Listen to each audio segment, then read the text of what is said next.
I was the one advising them. When I now decided to enter the team, I took over from them. It was so bad that one of them that day, she said she was looking for me in my house much later in life.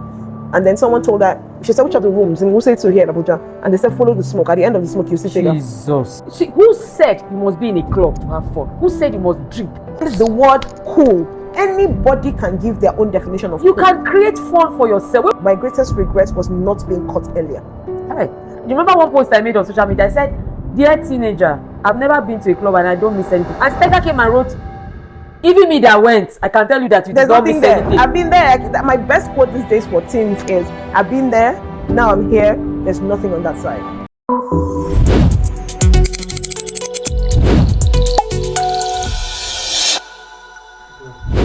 Hello girls, yes, it's another edition of the Heart to Heart Conversation for Girls. I know you're wondering, where's Auntie Tima? What's going on here? Don't worry, I'm going to tell you. But first of all, have you subscribed? Have you liked? Have you shared? This is that edition that you need to talk to all your friends about. Like, stop at this moment and say, Queen Mother is somewhere. You don't know where she is. But wherever you are, hop in and join us. My name is Auntie Tima. In case you just stumbled on this video, or your friend just invited you, so you're wondering what's happening here. Yeah, I'm the lead mentor at the Girls Hub, and I'm the host of the show, Heart to Heart Conversations for Girls with Auntie Tima. However, today I'm not alone. Today I'm with Auntie Tega. If you have been in the Girls Hub or you have attended any of our courses, I'm sure you already know that this is Auntie Tega. You already know her, yeah? Auntie Tega is the most amazing woman that I know on earth, especially when it comes to the conversation we're going to have. The first time I heard Auntie Tega talking, I was like, it's like I'll go and learn how to speak. I'll pay for training. I want to learn how to speak phonetics. Like, she speaks so good. She doesn't speak like, don't worry, you're going to see what I mean. However, and even more importantly, is what Auntie Tega says. So Auntie Tega is a drug recovery coach. Yeah. Yes, I just like to put it that simple. Drug and substance recovery coach. So she helps you recover from, the habits or the lifestyle or the addiction with drugs and substances. However, again, there is the other side of the story which is going extinct because of the work she's doing. She's doing a lot of work now, and people don't really know, a lot of people don't really know what happened before the Lord launched her into that assignment. Auntie Tega used to do drugs. She used to. And we're peers, like we're born in the same year. And I realized that as children, as teenagers, nobody told us. Me, all I remember about drugs as a child is that one of our neighbors, our family friend, she went and tried the ones and went colo first time. Oh, wow. So they just came and told us that this guy, so he tried drugs, and then the first sniff, he just went off, and now he's a psychiatrist. His own was straight. He went to where they were keeping mad people, straight.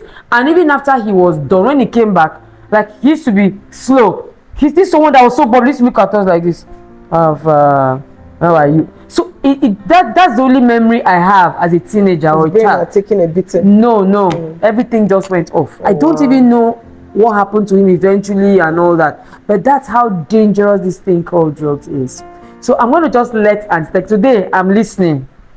First of all, did I mention that we're at her facility, her center? It's called the Flourish Life Center in Abuja. I'm hoping that we could take a tour, a mini tour around the place, but it's such a warm place. When I got in here, the palm trees, the serenity, and I just felt the presence of God in this place.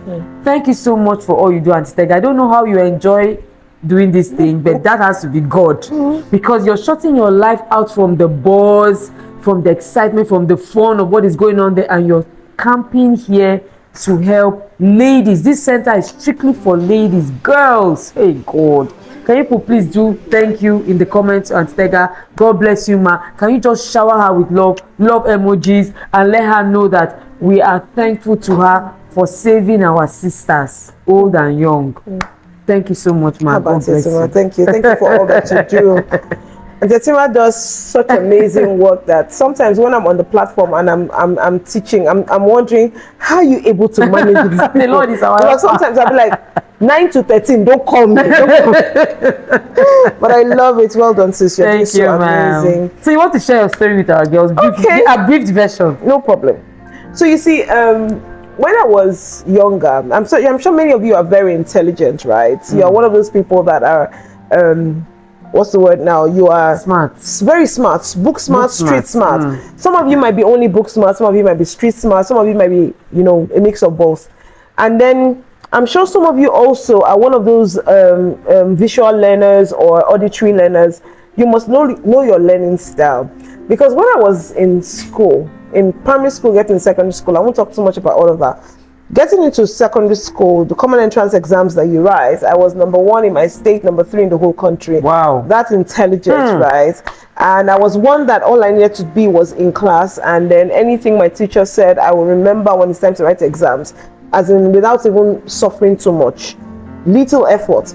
I came first every time, really. Some of your parents say they come first every time. I know, you're the original one. Them are lying. My own is true. I really always came first. Maybe for a few times. There was one boy that beat me once or twice. I'm still looking for that boy till tomorrow. But let's get him. We'll catch him. But you see, I didn't understand who I was. And this is why being in the Girls Hub is one of the most important things that can ever happen to you in your entire life. And Tetima said something that when we're that age, your age, nobody told us anything about drugs. We just used to see how it happened with people, right? But this is me telling you that because I didn't have someone to tell me, like I'm telling you, is how I got there. So I think you're one of the most fortunate people on the face of the earth to be able to have raw conversations like this told to you. It started at the same age, 13, 14. My friends had cousins in the university. Cousins in the university, and then we would leave school. I was in boarding school, right? But we would leave school and go there, and then they would drink a little, we would just taste it. They would smoke and leave the bottle of the cigarettes on the floor. We would take it and just trying to feel cool. Now see my nails. My nails are very pretty, right? So some of you will have nails like that, and then I will not be visualizing myself. I think it's some adverts we used to watch on TV, and then you just see the lady smoking, and you're like, oh my god, red fingernails. The nail polish is so pretty. And then I started aspiring to that because I didn't have anybody direct my focus to something more productive. And that's what I now started looking forward to. By the time I came out of school, now being the best in my state, I came out of secondary school with 4 P's and 4 F's. That was a failure. Wow. And that was the beginning of 4 P's and 4 F's. I don't understand. So now imagine the person who went to check my result, 591 out of 600 common entrance, was the one who went to check the 4 P's and 4 F's. And he brought the result to my sister in her office. So when I got 591, everybody was happy in the office. She was telling everybody, I told you Tega is smart. Then he came back and told them 4 P's and 4 F's. Now other children, some other people had children in that set. They also failed. But my sister was boasting that even if your children failed, when Tega's result comes out, you will see. And then I failed. So I was telling them that it was a general failure. 1997 set, it was a general failure. I could have passed. But I was already hanging with the wrong friends. At the time, not reading, not just because the friends were bad, because many of them are doing well in their lives, right? Wow. But I didn't understand my learning style. Some of them can read and they will pass. I was going out of school, but I was not reading. You were supposed to be listening. I was supposed to be listening because that's how I get. That's how I learn. Listening. Some people have to see, but I have to. If I listen and I read, what I hear twice, what I see. Yes. So that I know my learning style, right? So audiobooks are fantastic for me now, by the way. So after that, I moved to Kano. Now that one I was doing when I was younger was not even really a big deal. I was just being a teenage girl that was feeling like, well, nobody was supervising her, and there was no direct, supervision. And then the next thing, I moved to Kano, and I had some friends who looked at me like, this girl just came from Lagos, just speaking plenty of English. This is your English. Your English has been like this. And then my older sister, who was living in Kano at the time, owned a boutique, and she would bring some very cool things for teenage girls, and then she was using me as mannequin. Model, yeah. So I was always wearing trendy clothes, trendy shoes, and that time Spice Girls was in. Yeah. So I was a Spice Girl. and then I would braid my hair to my waist. My sister just let me leave, as in that guy, you're out of school now, you're about to enter uni, be a big girl. So I was friends with everybody, but the social circle was really small. And so everybody wanted to be friends with me. So you see, all those of you that are popular GDs, you like it when everybody loves you. But the moment one person withdraws love, you now start feeling unsettled. Yes. As in, oh, what did I do? Let me make them love me back. You don't need it. Right? You don't. There's no need. Because you're young. Leave it. So I just wanted them to be friends with me. And they were friends with me. I was involved in everything. But the only thing they excluded me from was their substance use. And I just felt like, then why? If you remove me from this one, that means you have removed me from everything. Yes. Because in the party they will use, at home they will use. So I needed to be part of it, and so I got in. I remember having a conversation with someone recently. I was telling them that when my friends were smoking, I was telling them, this was 99. I said, this smoke that people are smoking, maybe you should stop it. So your lungs, you would fall ill, or you will have lung cancer, you will have lung disease. I was the one advising them. When I now decided to enter the team, I took over from them. It was so bad that one of them that day, she said that she was looking for me in my house much later in life, and then someone told her, she said, which of the rooms in Wuse to here in Abuja? And they said, follow the smoke. At the end of the smoke, you see Tega. Jesus Christ. And truly, she followed the smoke, and I was at the end of the smoke. That's how bad it became. So I went from that to someone who had to drop out of school in uni. I dropped out of school because I mean, the days that my mates in the mornings, my mates are going to school, guess what I'm doing? I'm recovering from a hangover. And at the time, they would tell you that if you are hungover, if you want to get over the hangover, you drink some more or you do some more. Hey, there were times when we were in a cubicle, maybe as this size, 20 girls inside, and then was smoking so bad, everywhere airtight. I crawled out of the room. When I crawled out of the room, the smoke that followed me, it was as if they were burning something there. It was really bad, very bad. But guess what? In all of this time, all the things I did, my mom, my father, my 7 older siblings had no idea. Because I found a way to cover it, and because they were not paying attention, and nobody was putting in what you hear in the school of sense or in girls' home, maybe I would have been able to get out faster. So when people ask me what my greatest regret is, it's not I went back to school, of course. It's not the dropping out of school. It's not the times of the 13 years that I was doing substance. My greatest regret was not being caught earlier. Hey. I wish. My friend reported me. Be catching. And then my sister came, and I lied. You see the way I lied? She's the girl. Look at the foolish person. Oh my God. Hope you have apologized to her. In fact, I didn't even know she was the one. But later they told me, and I hated her. I shut her down. But recently, I went back and told her thank you.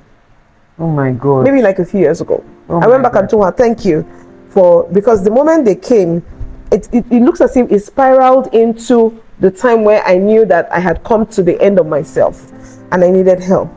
And this is what God does for you. If you're a person who is a person of interest to God, yes, the devil will fight you. That's it. And guess what? All of us are people of interest to God. We all have things that God has called us to do in life. If you mar it now, it may take longer, but you will get there. But guess what? You will suffer the consequence, regardless of whether you get there or not. Why do we need to suffer the consequence in the first place when you could have done what you wanted to do? So, Auntie Tega, I remember, sorry to cut you short, I remember once when you made a statement that even if a party is over, once you enter, the party doesn't again. I was like, I'm the life of the party. Even till now, it's just that I try to tone it down because right now we're toned down. Please be down. But if the party is over, once I enter, we're starting again. We're hailing me now because I will be dancing from outside. There was a time I was drinking something. They mixed vodka in it, 55% up until here, and I put small orange juice and I was gulping it. The people were hailing, go Tega. I was really feeling like I can't let these people down. Meanwhile, I was dying inside. It was burning my throat. Are you serious? But I was doing it because I was trying to please people. Oh my God. Where are those people today? Oh my God. It was burning you? Burning my So that means some of these fun, these people do out there explaining them. Hey. Because it has effects on your skin. It has effects on your health. It has effects on every single thing. But because I wanted people to be looking at me like, oh, she's all that. Yes. I didn't stop. I always say, I use Auntie Etima a lot, even when she's not there, as an example. Auntie Etima's first daughter is in uni. We're born in the same year. My first son is 4. Life happened, yes, I waited for 10 years. But if I had started earlier, the time when my mates were getting married, because we're finishing school first of all, getting married, because the people I was dating at the time were people who were doing the same things with me. So yes, no ambition, no vision, nothing, no vision, no ambition, nothing whatsoever. You are just there existing, you're not living. So life may have happened. Even if I had waited 10 years and I got married the time I should have. Your child would have been 10. At least you'll have been 10 or you'll have been in 16. Yes. You'll have been 16 or something. Yes. But listen, the life of a girl, unfortunately, we don't like to hear this, yeah, right? Exactly. Unfortunately, the life of a woman is different. If you have a child at 50, oh my God, it's a miracle. Everybody is happy for you. However, you now begin a new level of fear. Father, will I die before this boy turns 30? Because at 50, at 50, when he's 30, I'm 80. Who will do school? We'll be doing school runs at 60. So a woman's life, it has a window. It does. So as a teen, there are things that you should concern yourself with as a teenager. There are things, and I promise you, start early. Start early. Start early to have sense. Have fun, but have sense. What we were doing, we're having fun without sense, because we're thinking time day. We have time. There is time, but there's no time. You know what you're even saying about fun is something. I remember that I still quoted you recently. I was talking to my daughter, and I was like, when it comes to fantasies, when it comes to fun, you need to structure it. Structure it. See, who said you must be in a club to have fun? Who said you must drink? Who defined the word cool? Anybody can give their own definition of you cool. Can create fun for yourself. When we're saying have fun, we're not saying go to party, go to club. There are different ways of having fun. We can hang out, we can gist and laugh. Fun means doing something that makes you excited. I'm writing a book about it. It's no longer fun first. You need to read that book. Anytime I'm writing chapters in the book, I'm laughing because it's so true. There are a lot of things that you need to tell yourself will give you fun. Don't let it be what people have told you. You remember one post I made on social media? I said, "Dear teenager, I've never been to a club and I don't miss anything." And Tega came and wrote, "Even me that went, I can tell you that you did not miss anything." I've been there. My best quote these days for teens is, "I've been there, now I'm here. There's nothing on that side." Really? I promise you. Stop feeling. So maybe tell your parents, "Hey, my mommy does not want me to enjoy my life." Did you hear Auntie Tega say that for lack of supervision? So those of you that are always quick to, "I can't wait to leave this house," you better go and apologize to your parents. Go and beg them, because you need it. Because guess why? Your brain is still developing, right? You need it. So you need the supervision to help you guide your life. You cannot make rational decisions at this age. Just make peace with this statement now. And then guess what? The part of your brain where the drugs actually affect is where you make rational decisions. Oh wow. So guess what? It's double tragedy. Double jeopardy. Because you are a teen, you now get into substance use. That's why you said that guy, his speech is slurred. Yeah. Because it's a part of his brain has been affected. Yes. For the rest of his life. Oh, really? He may never get himself. Ooh. Now, there is a scientific research that says your brain can regenerate, but I think it's 5 years. I have pockets of memory loss, right? There's some things. Serious? My 20s were a blur. You know that thing where they say everything was just first blur. My 20s, wow, I blur. I can remember pockets of stuff. You know, they say, "Oh, can you remember this?" I'm like, "Okay." Sometimes I'll see a picture and I'll say, "Oh, I have a memory of that," but you can't. Recently, they were asking me about someone who had passed. Like, "Can you remember that person?" You could not. Like, who? They said, "Don't you remember this guy? He was like, who?" Jeez. And you know, these are part of the side effects of drugs, right? Absolutely. Memory loss. Absolutely. So when we're saying these things, I'm happy that Auntie Tega is seated here. I can touch her, I can feel her. Because some of you might be thinking, they are just talking about one random stuff. It's not AI. I'm real. This is real. And this just goes to say that you're a product of your choices. Those of you that don't even like, some of you, you're in the girls' hub, don't like coming to classes, you just feel like, what are they saying that I don't already know? I wish I had an Auntie Etima. I wish I had myself life. Too. I wish I had. I wish I did, because there were people who had people like Auntie Etima. Of course, it was not very vocal and it wasn't so obvious. It's in these times that we knew what we suffered, and so we came out to say, let us begin to help people. a few people who had people like this, I see where their lives are. Seriously, the way they would throttle.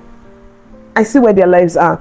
They've gone really, really far. Yeah. Even among my friends, even among my mates, they would misbehave, but there's someone who's putting them, back, on the line. So stop running. So when they go, they drag them back. And then, like it or not, they came back. I have a friend who came here to see me one day, and she said she had an aunt who used to do what you're doing now, but it wasn't mentoring, but it was not obvious. Informal. She said when we were done, she was talking to me. She said, I need to send this woman some money right now because what a blessing. This woman is the reason why I am on this path. In front of me, she sent her 1 million naira. Oh, wow. As we were there, the woman called and said, what's the money happening for? She said, Auntie, I just want to say thank you. Because of you, I had these tendencies, but you never ever let me even go on that path. You didn't allow me explore it. Look at where I am now. I have a friend, my office in Asokoro, because I have another office where I do therapy, right? My office in Asokoro, the two buildings with maybe over nearly 50 office spaces, is owned by my mate, my friend. We used to party together, but when she parties, her brain is restructured for Monday morning. She's back on her table. I will be getting over a hangover. She had an older sister who would tell her, nope, you need to arrange yourself. She owns that building. Wow. And she gave me a room there to do therapy. Wow. Who said I couldn't have owned it? Even if I didn't own it. You have owned something else. I've owned something else. Oh my God. That office is a reminder for me every time. My years that I wasted. Because the time I was wasting, somebody was putting in some work, and look at where her life is in. That's it. You see that when we tell you read books, it is for yourself. Yes. When we tell you learn, when we tell you listen, when we tell you, and then no, you are trying to dodge, you are dodging, you are playing smart. Some of you are threatening, some of you are dragging, some of you are whining. Just know that in 20 years, it's 20 not years. even too long.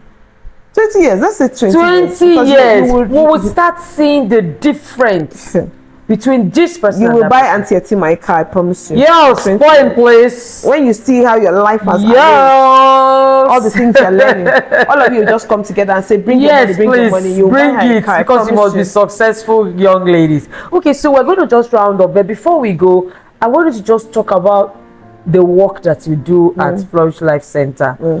When I came in here, I just felt, God, are you serious? It's real. It's real. It's real. Oh no, what is this? I just felt like this is such a deep work. This is going to take your emotions, your spirit. This is even going to take part of your family life. Prayer, everything is going to, you're going to be so vested into trying to help at least one woman, one lady, one girl per time. How do you feel? You said you're excited, come here. You said you love to do it, and Tega. Love it. Are you serious? How do you love this work? Because when you see a person just blossom, coming from where they have been, and then you just see every day one foot in front of the other, then they begin to just open up like a rose. It is all the reward that I can get, I promise you. So this morning I was telling one of the patients we have here, I was telling her that she was saying, okay, so this is when they're leaving, and I said, I don't even know how I'm going to be able to release you guys. I'll probably be the one crying when you guys are going, because they almost now become like family to you. Because okay, so before you continue, tell us what the Flourish Life does, because some people are not understanding. So it's an all-female rehabilitation center. It's actually, let me just call it a recovery support home for females who have abused substance and want to be on their path to healing and rediscovering their purpose. So our slogan is empowering healing and restoring purpose. So last year or 2 years ago, God had started to speak to me on taking the purpose message very seriously, and I didn't understand it. But he now reminded me how I almost relapsed when I had my son 4 years ago. And what kept me was purpose, because I almost relapsed. And then I remembered, oh, I'm a substance use recovery counselor. I cannot afford to, because there is something ahead of me. Because if I do that, how will I be able to bring people in here? Right? So, and let them know that it's possible. Is where they come. They come here, they stay here. The least time they can be here is 90 days, which is 3 months. So when someone has done substance and we want to help them recover, they bring them here, and then we do in-house therapy for them, group sessions, personal sessions, therapy sessions, purpose sessions also. They exercise, but they're here, they're staying here, they can't go outside. So be rest assured that you don't want to get into this, not because it's such a bad thing, but you almost lose your freedom. 90 days, you can't actually step out of the gates. You can't. The best they can do is come outside and go around the compound because they are doing exercise. No patio, no going to cinema, no going for ice cream, nothing like that. All those 4 things you love. Over. The only thing I did was I didn't want them to feel as if their lives are completely over. So we have 24 hours internet, and so they can watch TV, so they can, you know, still see what's happening in the world, right? It brings them into a place of understanding that there is still a life out there, because there is a way a person will leave rehabilitation and reintegration becomes difficult because you've just been in a shell. You've been lost, right? Yeah, so we still want them to see what's going on in the world, and then of course they're learning a skill. For us this month, and well, I think it's going to be throughout, is hairdressing and makeup. We want to make sure they are equipped with skills so that when they come out, there's a plan for them. So that when they come out, we get them makeup bags, makeup boxes, kits. Yes, you used to do makeup before. Yes, now. I used to. So that guy is very gifted. I used to makeup. So we now give them that. So when they go out, I mean, they can start a business, even if they don't do they gift the skill of making up. They can sell makeup products. Just something to give them a lift when they get out of here. So that's basically what we do. And the reason why rehabilitation works is some people, it doesn't work for them, right? But why it works is when their minds are without the substance, you can now pour in the therapy. You can now pour in, like now the book of the month is The Gifted Hands. I bought it from Auntie Tima's bookshop.